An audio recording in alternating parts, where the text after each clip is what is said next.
Hello everyone, welcome to this challenge zoology notes. आज की इस वीडियो में आपको बताऊंगी ग्राफिकल रिप्रेजेंटेशन ऑफ डाटा। ये जो टॉपिक है इसमें बहुत सारा टॉपिक आता है, जैसे बार डायग्राम हो गया, हिस्टोग्राम, पिक्टोग्राम, लाइन डायग्राम। ये जितने भी टॉपिक है इसी में आएगा। वो सब मैं अलग वीडियो में बता दूंगी। पहले मैं इसका इंट्रोडक्शन दूंगी, इसका एडवांटेजेस, डिसएडवांटेजेस और इसके कितने टाइप्स होते हैं, और उसके बाद टाइप्स का मैं डिस्क्राइब दूसरे वीडियो में करूँगी। तो क्या होता है graphical representation of data? The representation of quantitative data suitably through charts and diagram is known as graphical representation of data। ये जो होता है चार्ट और डायग्राम के जरिए से एक सुटेबल तरीके से क्वांटिटेटिव डाटा को रिप्रेजेंट करना ही ग्राफिकल रिप्रेजेंटेशन डाटा कहलाता है। Graph include both chart and diagram. Graph में दोनों आता है, चार्ट्स भी आता है और डायग्राम भी आता है। The main object of diagrammatic representation is to emphasize the relative position of different subdivision and not simply to record details। क्या होता है कि जो डायग्रामेटिक रिप्रेजेंटेशन जो होता है उसका मुख्य उद्देश्य होता है ना कि अलग अलग रिलेटिव पोजीशन का डिफरेंट सब डिवीजन पर जोर देना है, ना कि केवल रिकॉर्ड डिटेल्स रखना होता है इसका। एडवांटेजेस ऑफ ग्राफिकल रिप्रेजेंटेशन, क्या क्या एडवांटेजेस है ग्राफिकल रिप्रेजेंटेशन का? तो it is easily understood by all. ये आसानी से सभी को समझ में आ जाता है।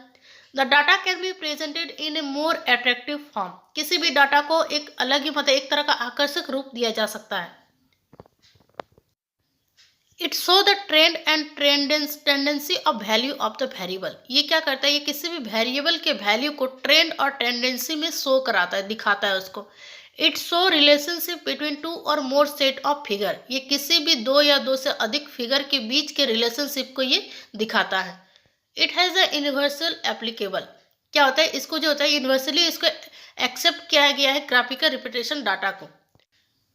Disadvantages of graphical representation. Graphical representation का क्या क्या हानि है?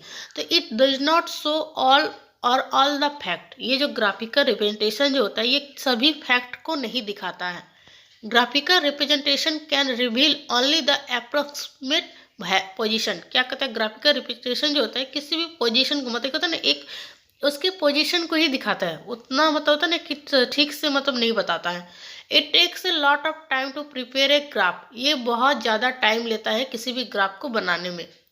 टाइप्स ऑफ डायग्रामेटिक रिप्रेजेंटेशन, कितने टाइप का होता है diagrammatic representation? There are various type of graph in the form of chart and diagram. They are, बहुत सारे ग्राफ जो होते हैं वो चार्ट और डायग्राम के फॉर्म में आते हैं। पहला लाइन डायग्राम और graph, bar diagram, pie chart, histogram, frequency polygon, ogives को कॉम्प्लीमेंट्री फ्रीक्वेंसी पॉलीगन भी कहा जाता है। ये सब के बारे में मैं अलग वीडियो में बताऊंगी।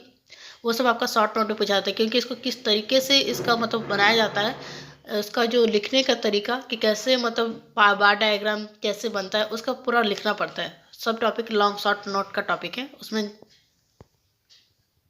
वो मैं आपके दूसरे वीडियो में मैं बता दूंगी। Modes of graphical representation of data. Graphical representation कितने मोड्स में इसका किया जाता है? There are two modes and method are used to represent of data. क्या होता है, किसी भी डाटा को रिप्रेजेंट करना दो मेथड से किया जाता है। एक होता है graphical representation of ungroup data. उसमें क्या क्या आता है, तो लाइन डायग्राम, बार डायग्राम, पाई डायग्राम और पिक्टोग्राम। उसके बाद graphical representation of group data. फिर होता है ग्रुप डाटा में, जिसमें आता है हिस्टोग्राम, फ्रीक्वेंसी पॉलीगन और क्यूमुलेटिव फ्रीक्वेंसी कर्व, जिसको ओगिब भी कहा जाता है।